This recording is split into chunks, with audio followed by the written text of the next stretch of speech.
My name is Maria. I'm a bit timid and usually reserved, but I recently married a man named Steven. I thought he'd be someone who would lead and pull me along because he's confident and assertive, quite unlike me. But boy, was I wrong. I've always been this way, even as a child. Even throughout elementary and middle school, I was never one to stand out. I think I was pretty much invisible. Most of my close girlfriends were just like me, not the type to step into the spotlight. So, you might be surprised when you hear about my mother. She's quite the opposite, very assertive, and has such a strong presence at work that some even say she's the unofficial boss. But she's not like those typical overbearing women you might think of. She's someone who's worked hard, learned a lot, and earned her position as department head through sheer merit. She's strict at times, both with me and her subordinates at work. But she always made sure to listen and support those around her. I truly admire my mom.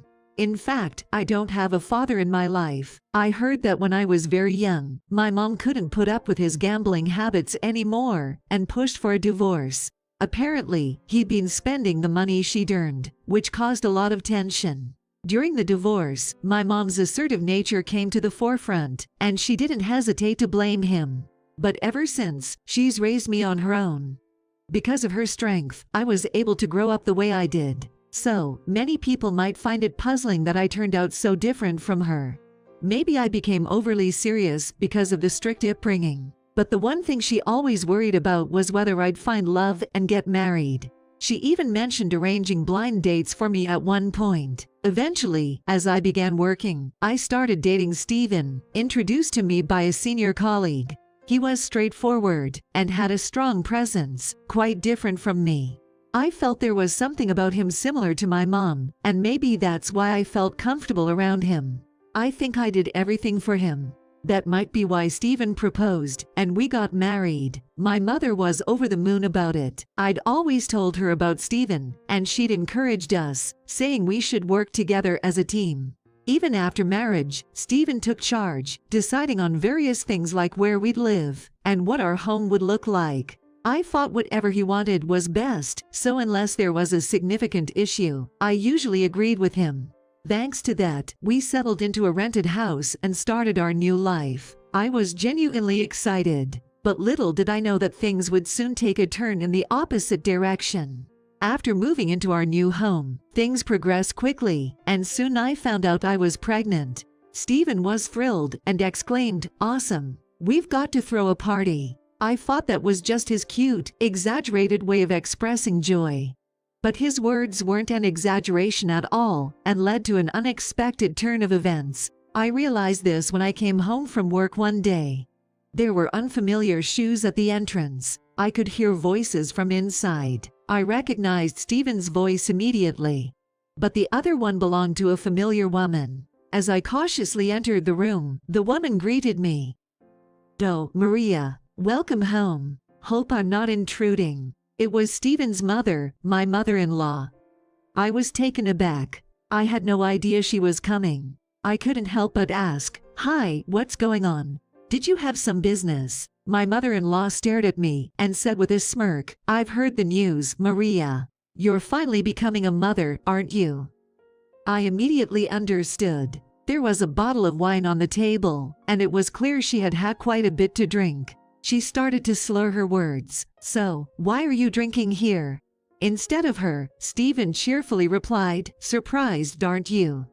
Mom wanted to surprise you and celebrate. Remember, we talked about having a party soon."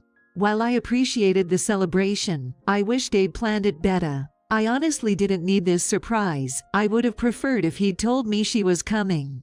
It's too early to celebrate anyway, as I'm not even in the safe period of my pregnancy. Yet, both Steven and my mother-in-law were in such a festive mood. To make matters worse, my mother-in-law, looking cheerful one moment, suddenly gave me a stern look and said, "This means, Maria, you'll have to be diligent in your household chores. I'll make sure you're trained well." Even though she demanded so, I've already learned housework from my own mom. In fact, since marrying Steven, I've been taking care of most of the household tasks. Honestly, I didn't appreciate being told such things and felt a bit irritated. For now, I decided to brush it off, thinking she must be drunk. However, since that day, whenever my mother-in-law visited, she pointed out even the smallest faults. "Maria, I found a strand of hair in the living room. You need to clean more carefully." It seemed like she would time her visits when I came back from work. Just when I thought she was simply wandering around, she'd suddenly point out something like that. She even said things like, "There's a tiny bit of dust on the corner of the bookshelf." I was told to look closely at the spot, so I did, but all I could see was a barely noticeable amount of dust. So I replied, "Oh, really? I hadn't noticed." But then, my mother-in-law suddenly erupted in anger, shouting, "You can't take cleaning so lightly. You have a baby on the way. What if the baby inhales that dust and gets sick because of it? Have you even thought of that? What's worse," she yelled so loudly that the neighbors could have probably heard her with the windows open. All I could do to calm her down was bow my head and say, I'm sorry. I'll be more careful." Eventually, she calmed down and left our place, heading back to her own house by the time Stephen came home. I was so shocked by what my mother-in-law said that when Stephen got home, I asked him, "Hey, was your mom always this much of a perfectionist? Really meticulous, maybe?" But Stephen replied, "Not at all. She's actually pretty laid back and carefree." Did something happen? Well, she really scolded me over a minor thing. But still, Stephen insisted, "That doesn't sound like her. Maybe you're just overthinking." Stephen doesn't have a father. Like me, his parents divorced when he was a child. So, I understand that Stephen wants to cherish his mother, but it would be nice if he could be a little more understanding of my feelings. I felt somewhat down about it, but I know I can't let this get to me. I want to be strong, just like my own admirable mother.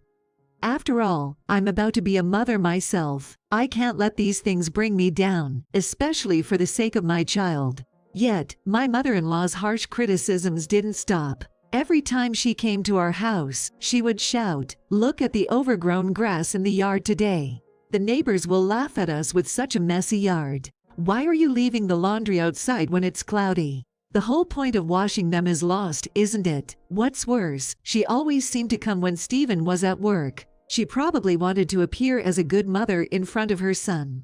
And then, she'd always leave before Stephen returned, and this routine continued. So when I told Stephen about my troubles with his mom, he'd only retort, "I've told you, there's no way my mom's like that. Do you just dislike my mom?" At this rate, I felt I'd collapse from stress. Before worrying about the dust, I started fearing the impact on my health and how it might affect our baby. Even my coworkers started to notice, saying things like, "You've looked pale lately. Take it easy, okay?" But no one here really understands how I feel. Feeling cornered, I found myself dialing a familiar number on my smartphone. It was my mother. You might think I should have talked to her from the start, but she's a pretty strict person. I was hesitant to share my problems with her, thinking she might just tell me to suck it up. But I felt I was reaching my limit, so, with a sense of desperation, I called my mom. And I told her everything, tears streaming down my face, bracing myself for a scolding. But my mom said, "I understand. Your child is due in a couple of months, right? Come home right now." I was surprisingly taken aback by her response, but now, the only place for me is my childhood home. I quickly packed and told Stephen the next morning that I'd be going back to my hometown for the birth. But even then, Stephen responded, raising his voice a bit, "Huh? Why go all the way back to your hometown? Can't you just go to a hospital around that time? Isn't it too early to leave? What about the chores at home?" Even faced with that, all I knew was I didn't want to be here anymore. "It's hard for me to even move now. I've decided to be with my mom," I retorted with some energy. I left the house for the bus stop, but behind me, Stephen shouted, "When the baby's born, come back right away. Immediately. You hear me? I'll leave a lot of chores for you. Don't forget you're my wife." Of course, I didn't look back, and just kept on walking away from the house. When I arrived at my childhood home, my mom warmly welcomed me. Immediately, I hugged my mom like a child and cried my heart out. She gently embraced me and whispered, "It must have been tough. Get some rest now. You're not just looking out for yourself anymore." She then led me to the living room. I couldn't help but confess to her.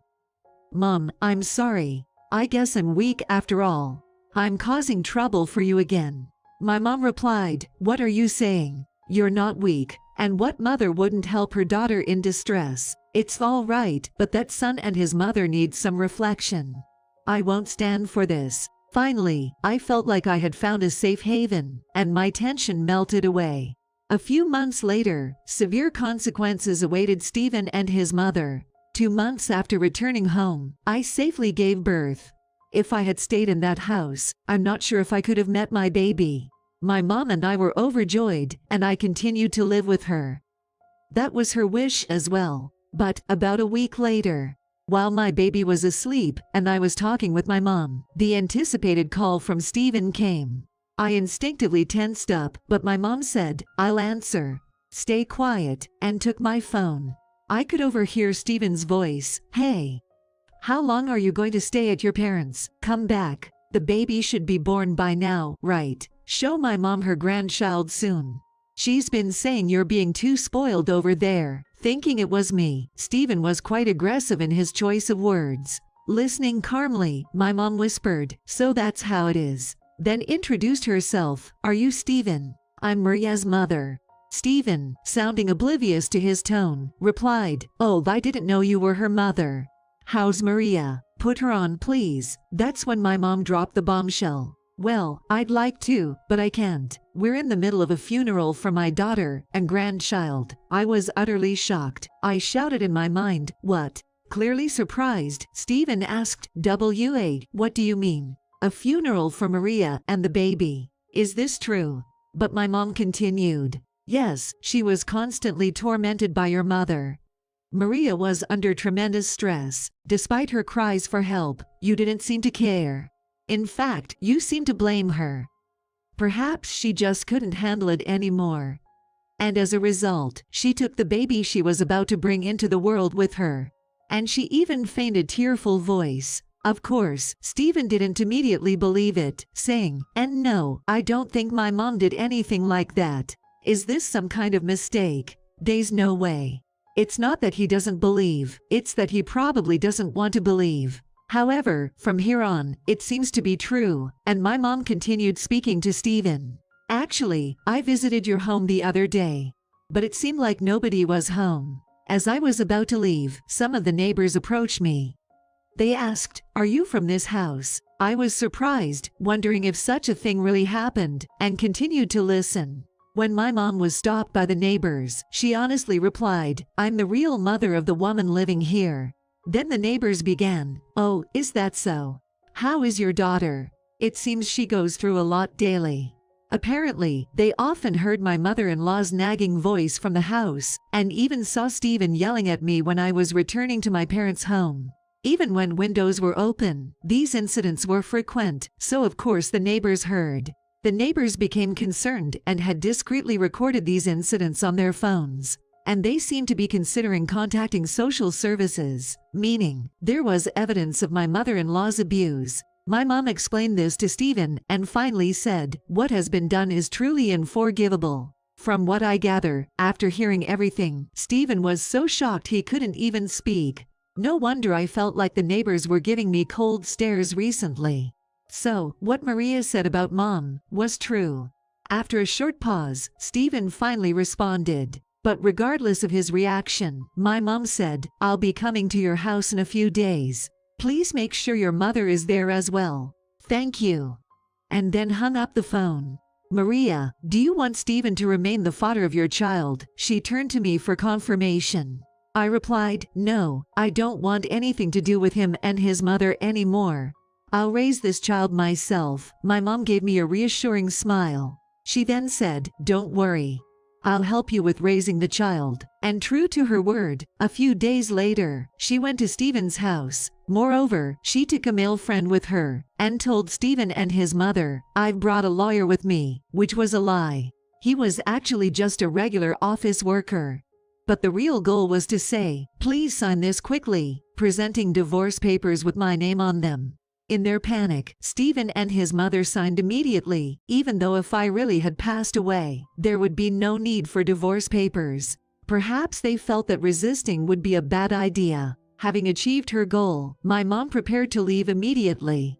"Just so you know, we'll be preparing for the next steps. Be ready," she said cryptically. The lawyer, being an office worker, added in a lawyer-like manner, "We have the evidence. This will be an easy case." Until the very end, Stephen and his mother kept bowing and repeating, "We're truly sorry. Please, let's handle this peacefully." But my mother and her friend just smiled smugly, ignoring their pleas as they left. When she returned, I asked her, "Do you really plan to take action against Stephen and his mother?" She chuckled and said, "No, we won't do anything. After all, both you and the baby are alive, but they need to feel the same pain they caused you. If they did something to you as a mother and child, it's only natural for me, as your mother, to step in." My mom is indeed a strong-willed woman, true to her nature. But thanks to her, I was saved. From that point, Stephen and his mother were forced to live in constant guilt and fear. They also seem to constantly get cold stares from the neighbors. I bet they feel like they are living in a nightmare. They must be constantly terrified of what might happen next. But my mom, feeling it wasn't right to leave them in the dark about the lie, did eventually answer one of Stephen's persistent calls to tell him the truth. However, she also sternly told him, "That being said, the pain you've inflicted upon Maria is real. With the evidence I have, it wouldn't be strange for us to demand compensation. Remember that. On the other hand, I am leading a joyful life together with my mom and my child. Watching my child grow up healthy and strong has been one of the most fulfilling experiences of my life. Do you think the kid takes after me or you?"